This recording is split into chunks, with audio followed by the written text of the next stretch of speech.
Tanya, Westalis. Westalis. West, blah, blah, blah. The word's West.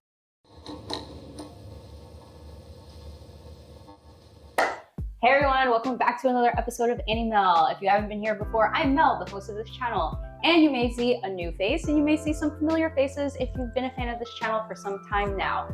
As you recall, I did a video with Eddie, or Scotty McEaster, back earlier in 2023. We're still in 2023, Yes. right? Okay, my bad. Earlier this year, we did a video on Trigun, two-part video. If you haven't seen it yet, please go check it out. But he's back to do another video with us. Hi. However, we have a new guest today, and I'm allowed the guests to introduce themselves. They are, well, I'll introduce a little bit. She is my best friend since like middle school, and I brought her onto this channel so that she can share her love on this topic. Hello, my name is Andrea, but short for Drea. A little nervous, but here we go. Cool. Drea, since this is your first time on the channel, can you please let the audience know what your first anime is and what your favorite anime is? Okay, so my first anime is actually One Piece, but I kind of drop off somewhere at the 300 mark. And then my favorite anime is the one we're talking about today, Spy X Family. Oh, way to like ruin the transition for me, but thank you. Oh. No, thank you. You did my job for me. Yes, today we're here to talk about Spy Family, but more specifically, why Spy Family is so popular. As you may know, as an anime fan, Spy Family has kind of taken the anime world by storm. Anyone who watches anime is enjoying Spy Family, ranging from people who like action to romance to horror, like basically any genre of that nature. And it only makes you question as to why that's the case. That's something that we're definitely going to dive into today. But before we dive into that, I really want to know what your favorite characters are. And like, just for some transparency, I got into Spy Family via Eddie because he was already reading the manga, and he was just like, yeah, it's a really good manga, but he didn't know that it was going to be an anime. So we had to talk about it, and here we are. But yeah, what's your favorite character? That's Non-manga hard, spoilers, because please. Honestly, I like all of them, but I'm split between Yor and Twilight, only because I love how Twilight, he's very calm and collected, but obviously for the reasons of the mission, but outwardly he comes out as a very understanding husband and stuff, but inwardly it's like, oh, I'm doing this for the mission, but through that he's understanding how to become a good father without realizing it. And husband. And yeah, and husband. I think I'm gonna go with Twilight. Okay. Do you feel like you relate to him? Yes. The whole like that episode that we just watched with like the date episode was like, I have like 862 ideas, let's go. And it's like, and then like, you know, my wife Amelia, if something's off and it's like, oh damn, now I'm only down to like 62 ideas. Yeah, that first episode was really good. Yeah. Of the second season. Drea, who is, not what, your favorite character? Okay, so it's definitely Anya, and I know everyone's probably there because of Anya, but it has to do with the fact that she doesn't care too much about the mission. She doesn't care about what her mom's agenda is, her dad's agenda is. She's just like, well, I have all this information and it looks like my loved one's in danger. Like, let me just like do it for the plot. And that's what she does. She's like, all right, well, let's go do this. And I'm gonna just be on a mission, but like she's on her own like childish, like goofy kind of mission, and it's never too serious with her. Yeah. So I appreciate that. She takes like the seriousness out of Spy Family because there's definitely like this whole mission that they have, like preventing war from happening from Ostania and Westania. Westalis. Westalis. Blah, blah, blah. The West. The West, yes. America. Yeah, America. Definitely We all not, know it's a metaphor. Not America, but Not yes. America, not Russia. Yes, exactly that. But yes, that's I think is part of the reason why I think Anya is also my favorite, but I also have like the same dilemma as you, like Twilight / Lloyd. Like I really love seeing his internal struggle because as he's learning to become a family man, even though he doesn't really know that it's happening in the moment, that's what I like. he's still like this really composed character, but is low-key a dunce. Like Anya just being like, oh dad, you're so off the mark, you don't understand like and what she's going through right now. And it's understandable because Anya has all this knowledge.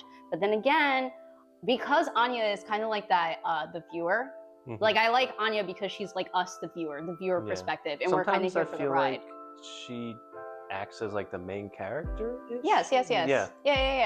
I feel like that kind of happens. She when is you're the like, main character. She is the main character. Yeah, she is. In the beginning, it feels like they're trying to make Twilight the main character. Right.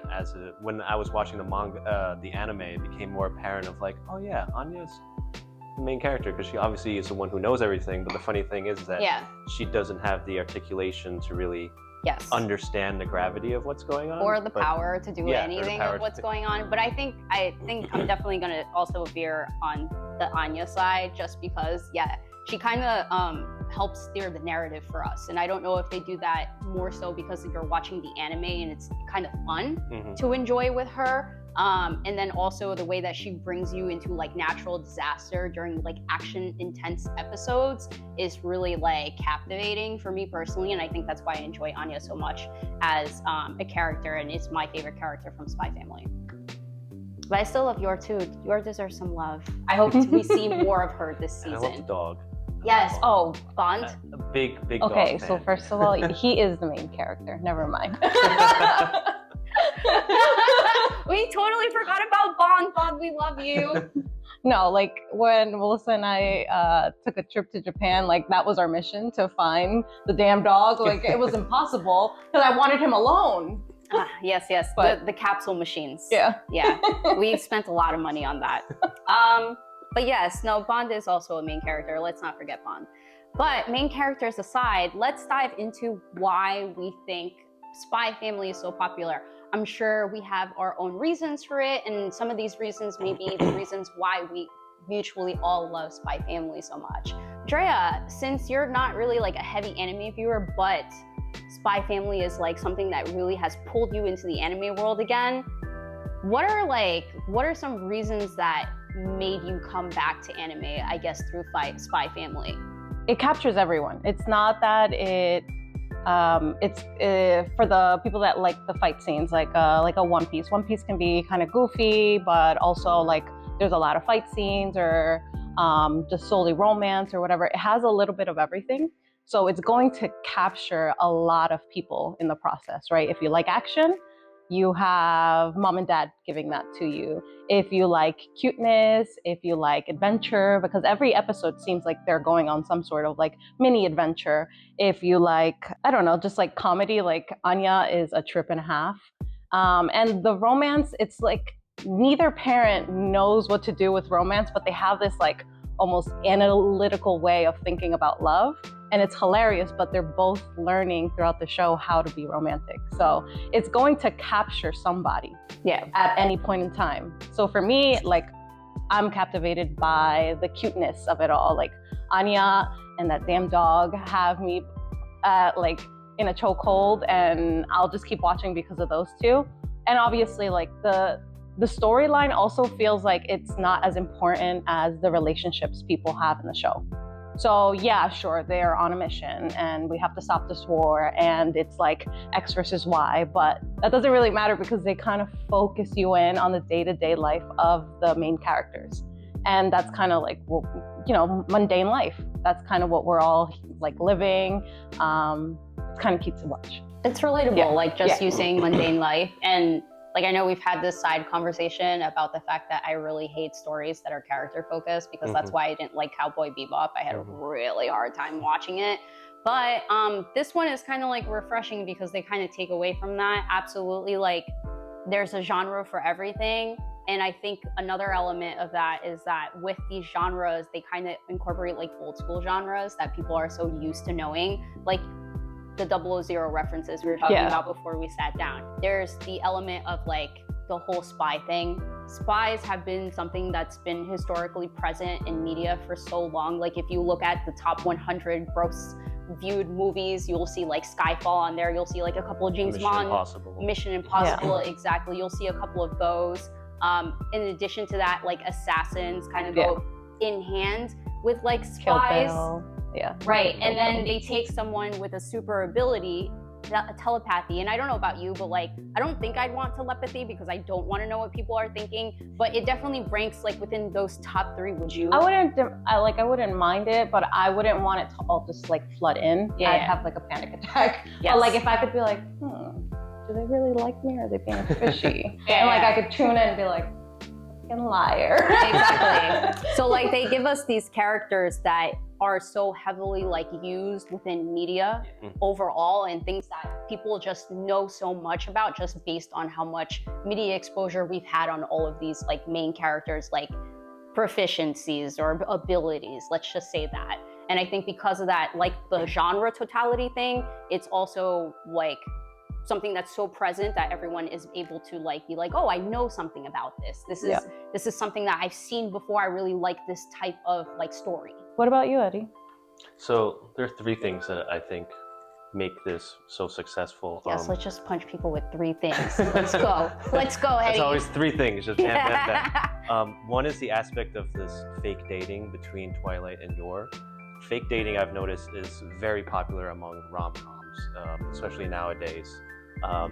There's a rom-com novel that Emil and I read. It's called Love Hypothesis, and that's going to be made into a movie now. And it's that whole scenario of like, oh, we're pretending like we're dating because such and such social norm we can't transgress. I want my friend to think that I'm happy, etc., etc.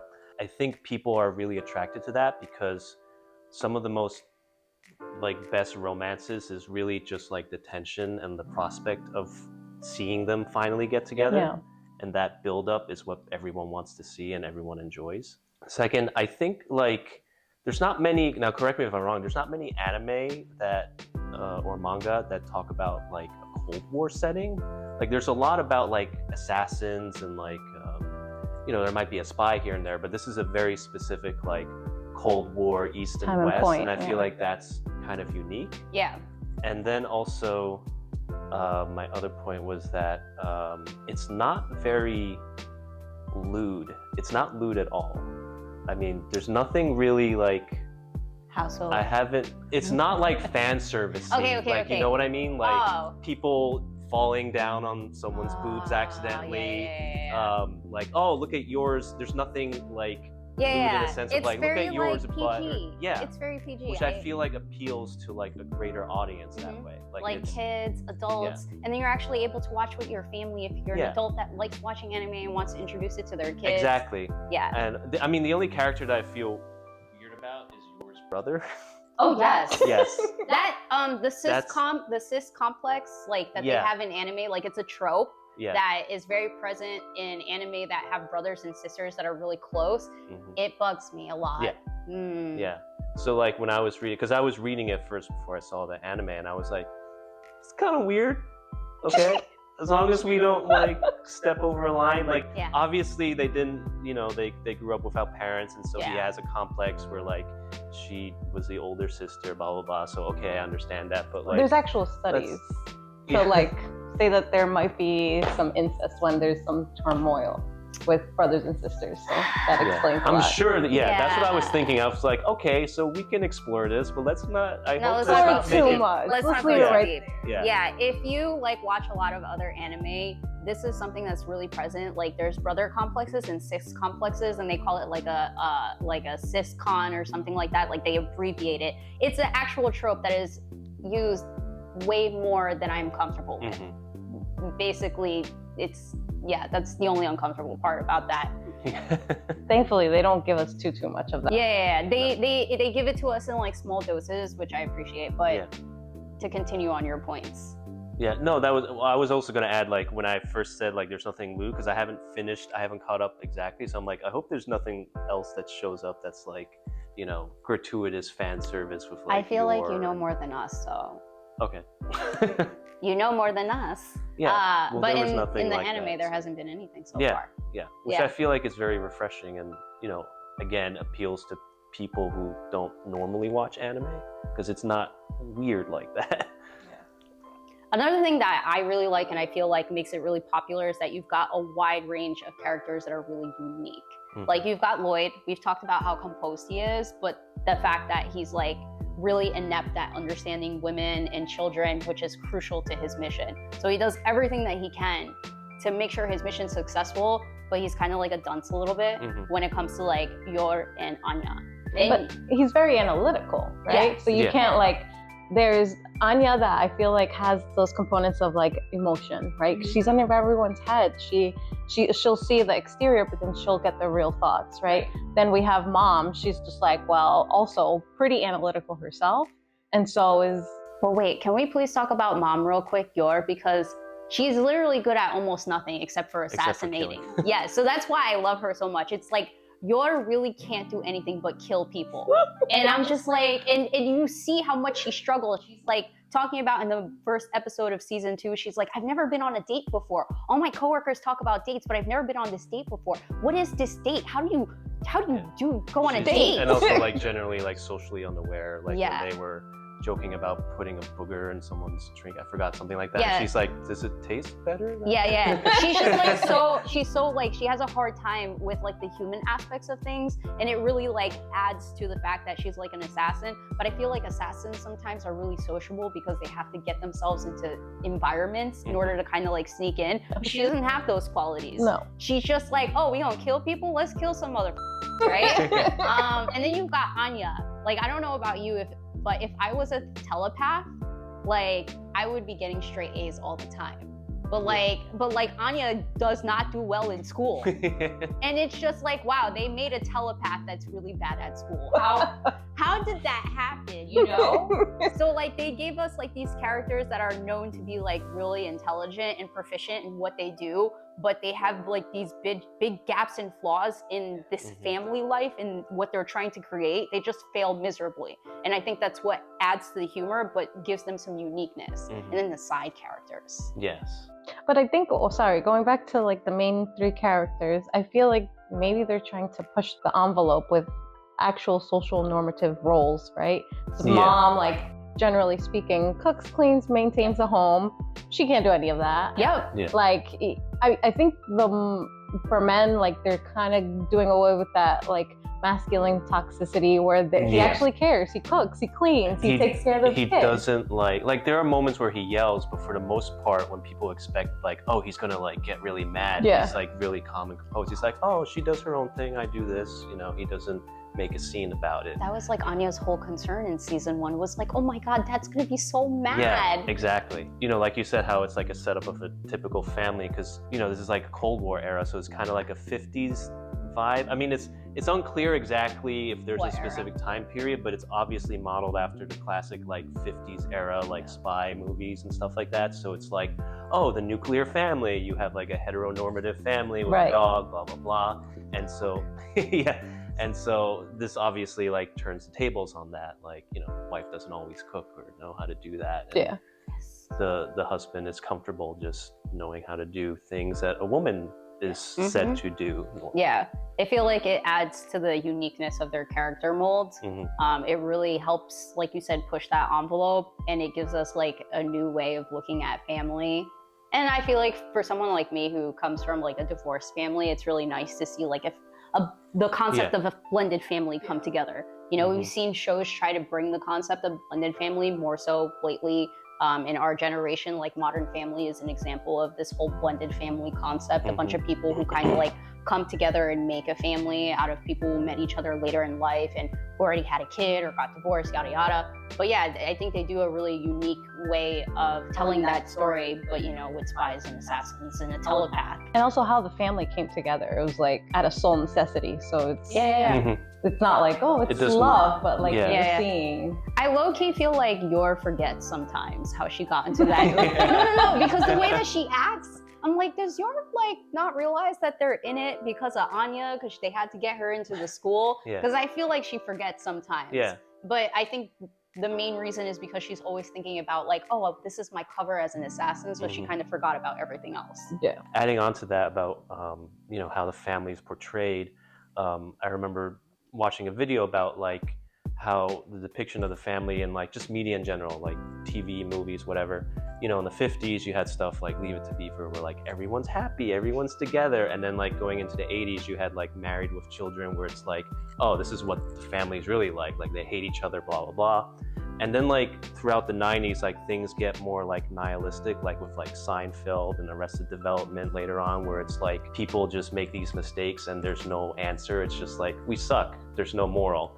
But now we're seeing like, you know, with Modern Family and stuff, and also with Schitt's Creek, where it's like, you know, there's a dysfunctional family, but they still get along and they learn how to care for each other. And that's kind of like, I guess you could say, the postmodern like view of like a family. Like, like we've gone through like what we expect people to be like, and then what they're really being like, and then like, oh, does it mean nothing? And then now we're like, no, it still means something. Like you can still love each other even though you're really dysfunctional. So we're all dysfunctional, friends. We're all dysfunctional.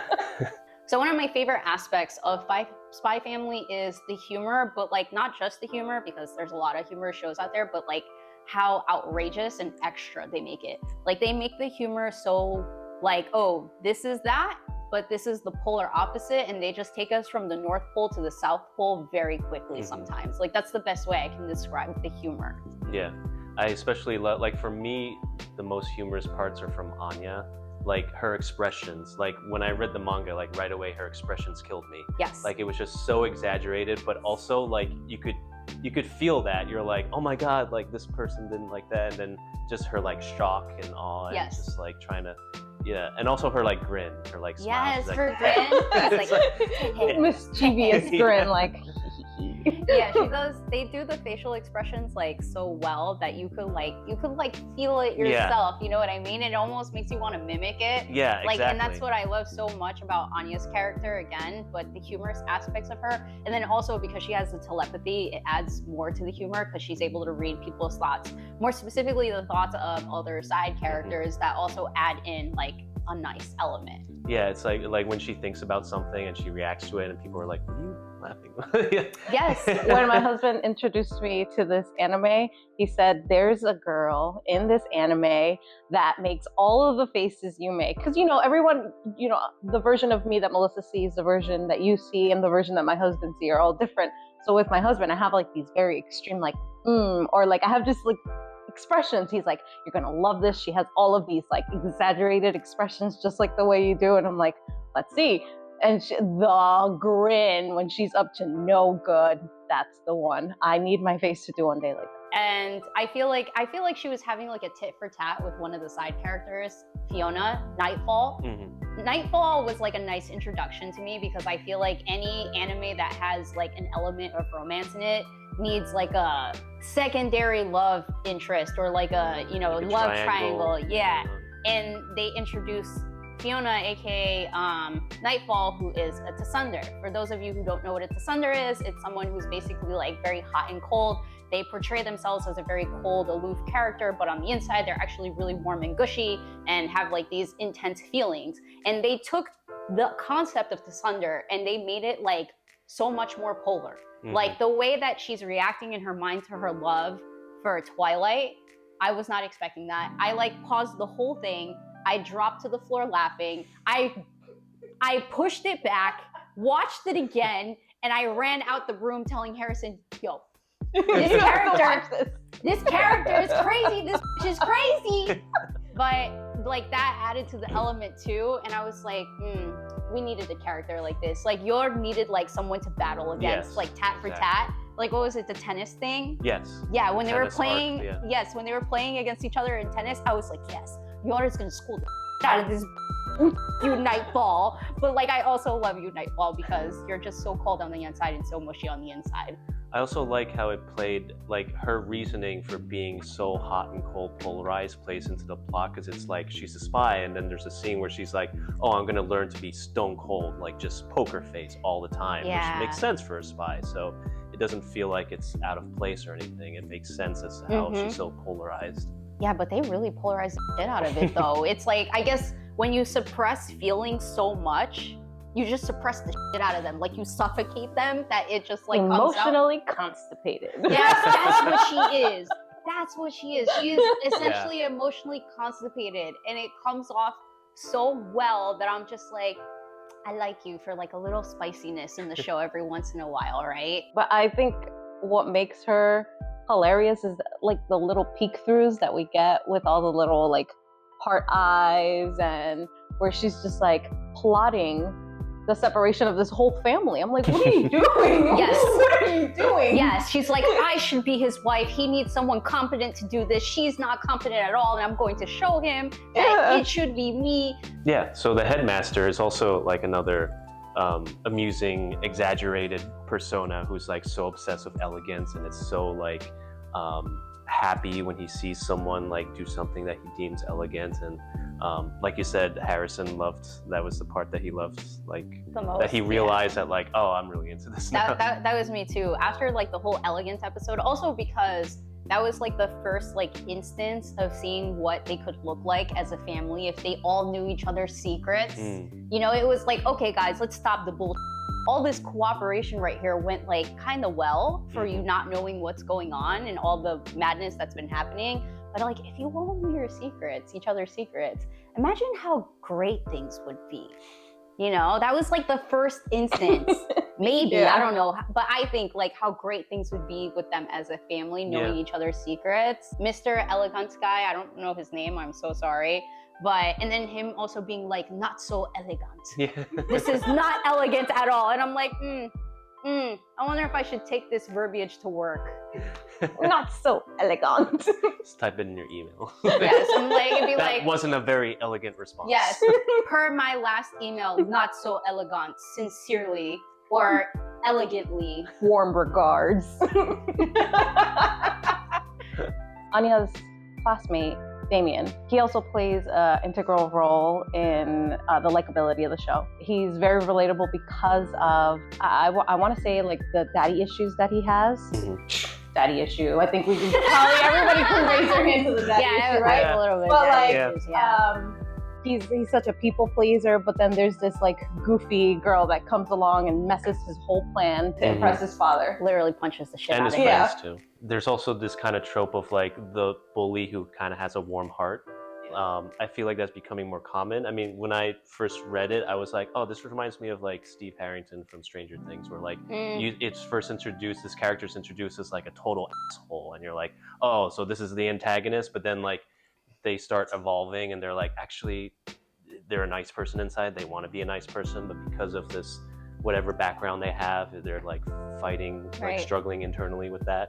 So I feel like that's something in like modern like media that we're seeing, that like, oh, instead of having like these stereotypical like stock one-dimensional bullies, now we're exploring like why they're a bully, why they're trying to like bully people. Yeah, this show definitely gives all characters 3D. I know we watched humanity. Yeah, there's a humanity. Well, that's what makes the character 3D. The problem is that a lot of shows make their characters flat, and it makes it really hard for you to like continue enjoying the character because there's no evolution, there's no realization. And I think what makes, again, Spy Family so interesting is that you have these multifaceted characters that are relatable to somebody to some extent, and it allows us to grow with them as we watch more episodes. I know earlier we watched the first episode of season 2 together, but when you watch episodes 2 and 3, there's like a really wholesome moment with Damien, and they start diving into Yor's brother's psyche, like as someone who works for the government, how he really feels about that. So they start to add dimension to these characters that aren't like, they're likable to some extent because they add humor to the show, but if you were to isolate the humorous aspect of these characters, we probably wouldn't like them so much. And we also have to remember that also there's the storyline about the war, East versus West, and Damien plays a big part in the plan. Yes. But like as you're watching the show, you almost forget about that, and you humanize him. They give you the storyline of the relationship between him and Anya. And again, that goes back to them focusing on the relationships between the characters more so than the actual storyline of the show. Yeah. Which is There was something, actually, you just reminded me of something that I realized, that almost every relationship is kind of like an example of like the East and West trying to be diplomatic. Like, you know, Twilight's trying to be diplomatic with Yor's brother. He and Yor are trying to be diplomatic, and then you have Damien and Anya. It's like everyone's trying to like have a good relationship with each other. Right. Just like in the overall plot, like the East and West are trying to have good relations with each other. Yeah, but as we all know, kind of just like flies everywhere. And we've seen that happen numerous episodes where they kind of have to just come together and figure it out from the dysfunctionness that is Spy Family and whatever madness they have us continuing to watch. But it's good madness. I love it. I'm here for the ride, and here for the ride for the forever we'll see or we'll future. If that's even a phrase or a sentence, please someone stop me. I'm honestly waiting for them to all realize that they've all been playing a part. Mama Dukes has been the assassin, Dad has been the spy, and Anya's been like helping them both slyly as she can. So I'm going to assume that like it hasn't even gotten to that part yet in the manga. They're still like skirting all around in the shadows. Okay, that's what I thought. I feel like that's gonna be like probably like the last volume or the second to last volume. I don't expect them to like say, oh my God, you've been an assassin, you've been a spy, well, let's work together. I don't think that's not how it's gonna fly. But you know, we should host like a Spy Family like watch party someday, guys. I feel like this has been really fun, right? Yeah. But thank you everyone for joining. I appreciate it so much. Thank you both for coming onto my channel. Thank you for having us. Yes, thank you for coming for the first time. Thank you for coming back. I really appreciate like your input and your insights. This has been like a really fun conversation. You know, it's been very vivacious, if that's the word. But again, appreciate you all for tuning in as always. I hope you enjoyed this video. If you enjoyed this video, please like, comment, share, or subscribe. And that's it for me today. I'm Mel, the host of Annie Mel, and I'll see you next time. Bye.